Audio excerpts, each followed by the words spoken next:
Pagpalang araw mga kasawlo, kumusta po kayo? Kumusta po ang lahat? For today's video po ay magluluto daw po ng spaghetti po sa sawa, tsaka yung pares po niya ay yung regular na fried chicken po. Yung alam niyo po yung pinirito lang po siya na parang ganon, yung ganon lang po. Ewan ko, parang ganon po yung gusto niyang iluto. Tapos yun, punta lang po tayo ng Talipapa para bumili lang po tayo. Tara pa!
So yan, may marinade lang po muna natin yung mga manok.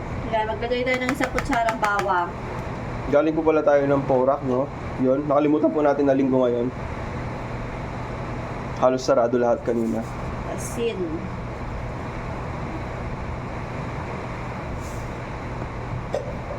Huwag natin masyadong alatin kasi gagamit tayo ng crispy fry. Pero masarap, madaming. So, Hindi. Paminta. Paminta. naulan po pala, dinig niyo po sa bubukan. Tapos maglalagay tayo ng ginisa mix.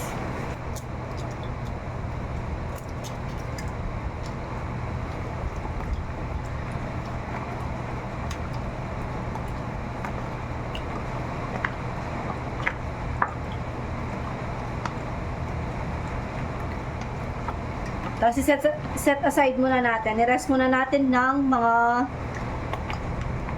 45 minutes po. Kasi nagmamadali tayo. Kahit 30 minutes lang nga eh. Pero kung hindi po kayo nagmamadali, masarap po to. 24 hours na naka-marinate. Lagay lang sa fridge ganyan. So, ayun po, no? Sige, ikaw salita. Walang kuryente, walang tubig. Tapos, gutom na yung mga bata. Pinang-prito ko muna ng kaunting fries po para may malamnan yung tiyan nila. Mamaya na lang tayo magluto ng spaghetti tsaka yung chicken. At least, matagal na nakamarinate yung chicken po natin. So, ayan po. Nawalan ng kuryente noong 3:38. Anong oras na? Magpo 5:30 na? Basta nasa 5:12 yata sa cellphone mo. Ayan po. Ipapa-fries ko muna sila. Para sa mga bata. Emergency. Power interruption. Oo. Ongoing yung ano eh, walang oras Walang ng oras kung anong oras siya ulit magkaka-power. sisindi. Po, no, nagkaroon na rin tayo ng kuryente, no? Mga halos kaabos lang ngayon, alas 6. Maghiwa na tayo. Gusto ko ganyan yung pagkakahiwa. Jollibee style.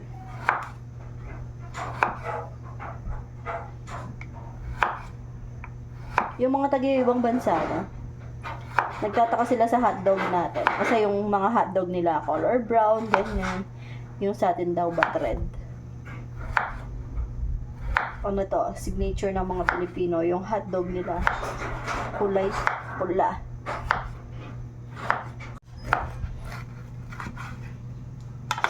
Kalahati lang po yung ilalagay ko.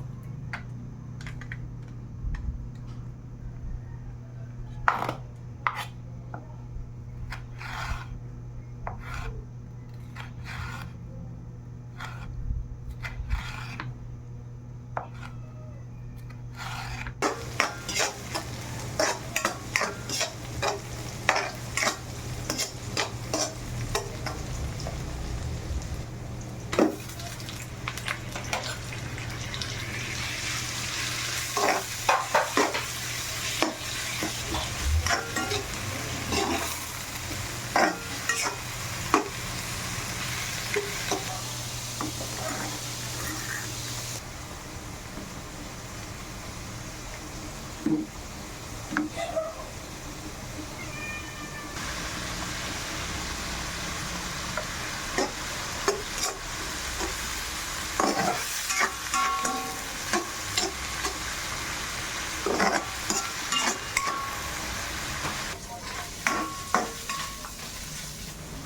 natin sa dito yung hotdog.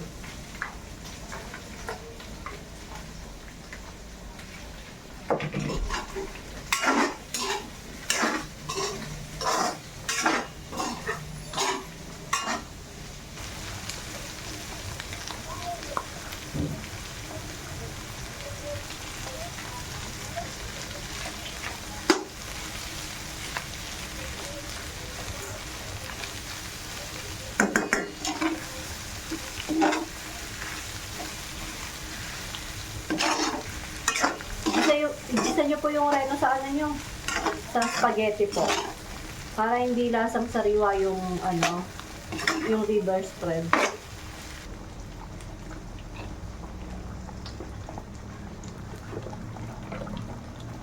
Isairin natin.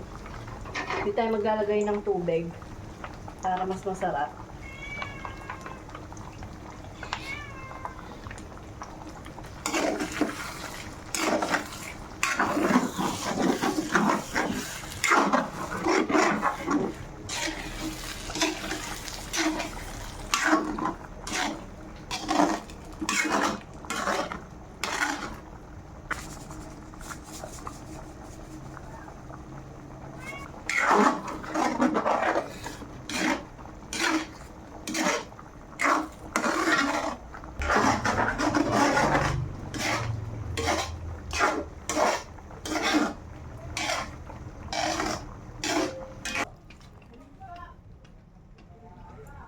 Hindi ko pa po muna pala pinatay yung apoy dito sa ano.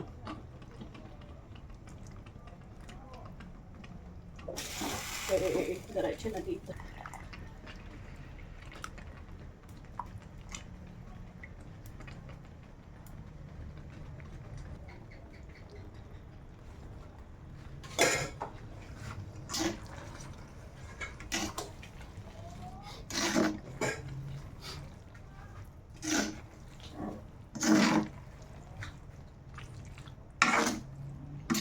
Sa mga nagdasal po pala sa atin nitong nakaraan para sa mabilis po natin na paggaling, gusto ko lang po magpasalamat po. Maraming salamat po. Tipo. Thank you po. God bless you all po. Sa sinad ni Lord na para Actually, mabilis naman po yung paggaling po natin. Thank you po sa prayers po ninyo. sarap po. Tuwang po ako ng kiliti ko, Jollibee. Ay, Ate Ad. Thank you po, Lord. Sa nagprito na tayo ng chicken. Sarap po. Tayin ko na po tong boy natin.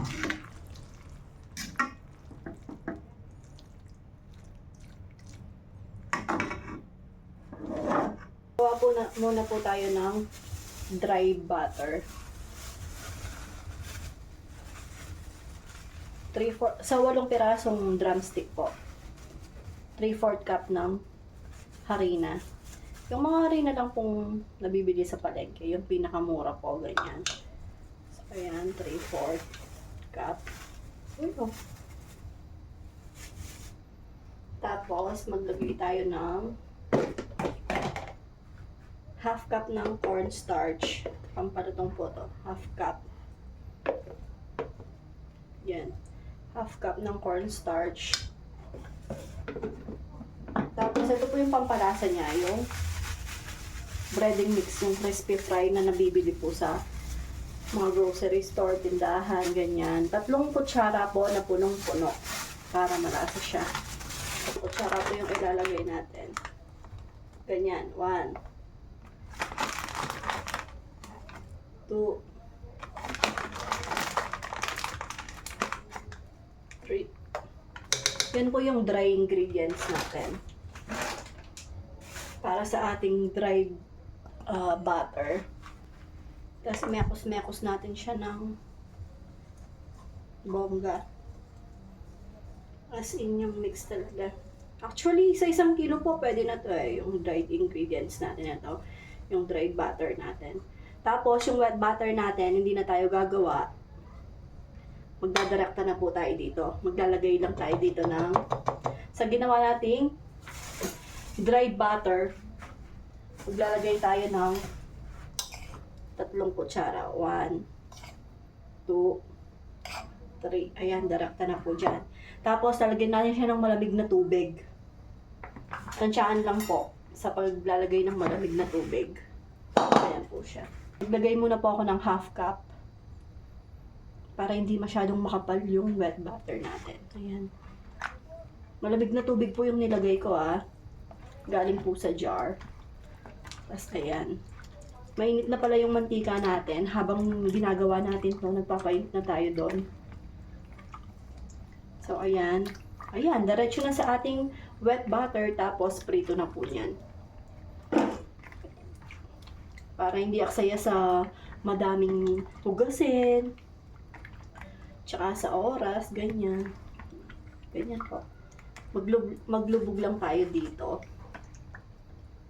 sa ating dried ingredients. Sarap din po nito.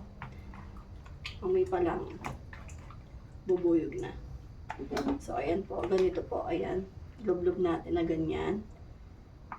Tapos, ilagay natin dito. Gamitin natin yung dry na hand natin. Tapos, pisil-pisilin lang po siya. Para may crumbs siya pag pinarito natin. Gawin lang po natin sa iba. Tapos, lagay na natin siya dun sa mantika natin. Mainit na po yun. Para sa magandang fried chicken din po, kailangan pala lubog yung chicken sa mantika.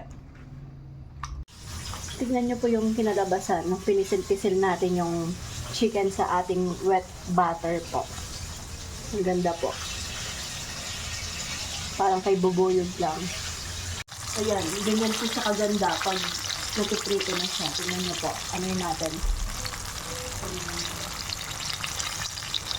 Ano po? Ganda. Pag pinisil-pisil na.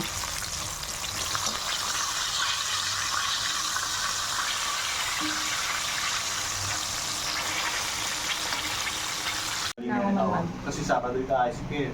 Sabado na ulit ito. Pero putok pa.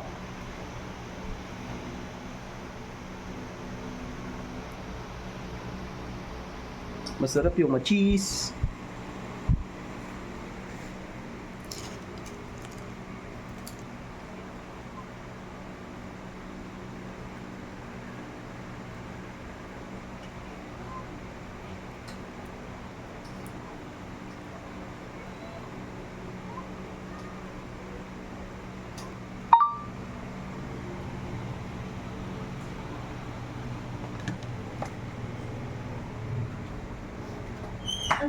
Ayan, ito yung manok natin. Ito yung problema po natin dahil poor po tayo. Hindi po natin siya ma-deep fry dahil kailangan ng maraming mantika yun. Tsaka pinagprituan na lang yung ano natin.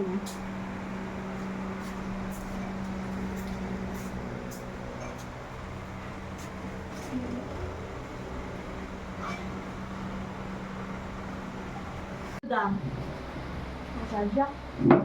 Ala ko kanyan kay. Tignan niyo po si Raya, wala pa pong ligo yan. Padaraw na daw. Maliligo po siya sana kanina, bigla nga po tayong nawalan ng kuryente. Kasama po yung pagwala ng tubig. O, tapos oras na, hindi na natin Tingnan niyo, tumatawa po siya. Ilang araw na po hindi naliligo. Mamayang umaga na lang. Ay, bukas ng umaga na lang. Kasi asin masama talaga yung pakiramdam niya yun minsan. Tignan niyo yung buhok niya. Tuwang-tuwa ba yan? Tingnan niyo. Kain po muna tayo. Kain po tayo. Meron tayo ditong fried chicken. Yung maganda pa mo yung pinili niya Kaya meron tayong itong bahay na fried chicken. Sarap. Tapos meron tayong fries. Meron tayong fries. Tapos yung spaghetti na crave na crave. Ang fries. Ito, ang fries na to.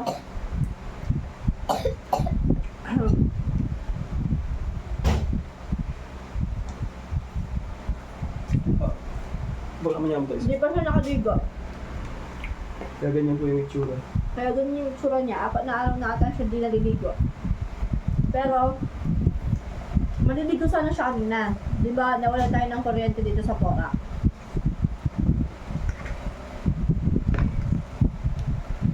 Kaya hindi siya nakaligo kanina. Sarap. Thank you po, Lord. Anong oras Ay, na? tingin na. Kaya, Alas 7 na. Pa-share naman po ng live natin mga kasawlo. Pa-share.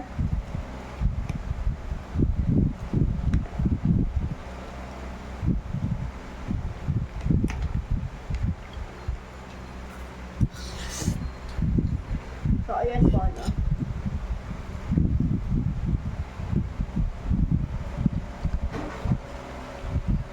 Pa-share po ng live. Kain po tayo. Try natin itong Jollibee.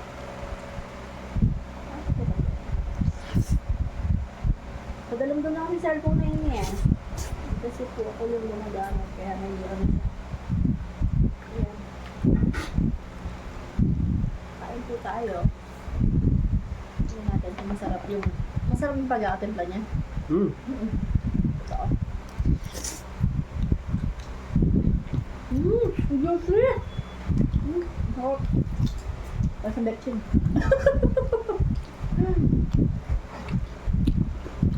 Kain po tayo.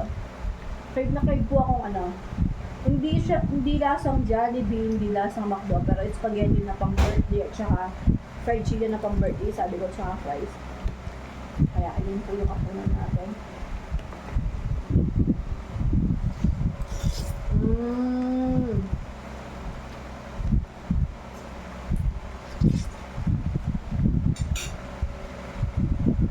Ganyan yung lasa yung gusto ko. Sa iba po yung recipe ng natin, tinitindan natin. Hindi po ito.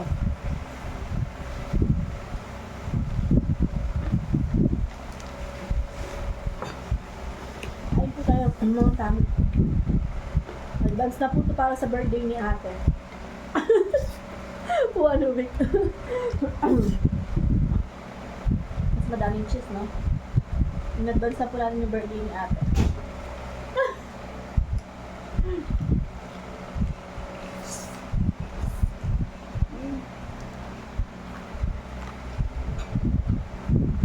Okay na po yung raray namin. Ang maganda.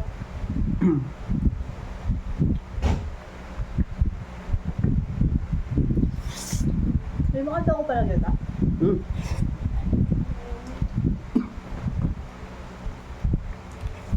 Ang ganda siya.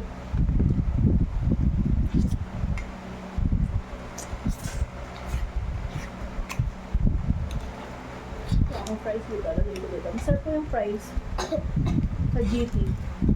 Hindi po siya sponsor pero masarap po yung fries ng GT. Ever since.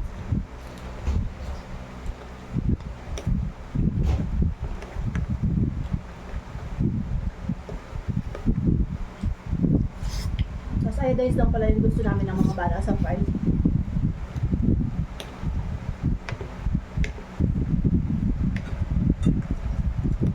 Mas ko mag-live.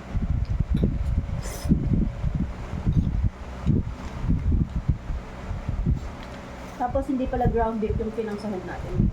Ground pork siya. Kaya yung first time kong magluto ng spaghetti, ganito. Ganito yung lasa niya. Parang nakaka-reminisce, nostalgic.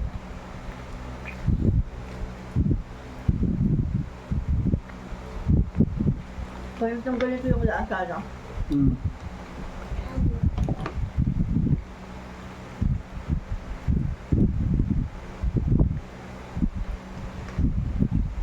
Ngayon po, wala po siyang condense.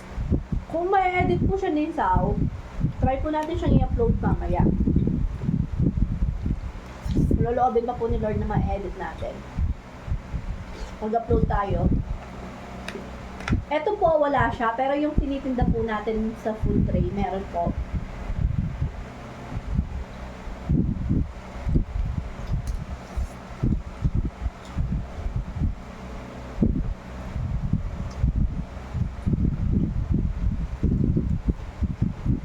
Rizat Yuzo Flora, shout out po. Kain po tayo. Share po ng live natin. Sarap din ng chicken. Classic fried chicken po. Haba po ng kwentuhan natin dito sa may live. Tapos na din po tayo. Makarap yung ako. Oo. Yan. Kakatapos lang po natin mag-live sa Facebook. Ako na-charge na. Ano po mga kasawlo, at dito na po natin tatapusin ang video natin ito hanggang sa susunod. Maraming Maraming salamat salamat po. Ingat ang lahat. God God bless bless us us all all po. po. Bye.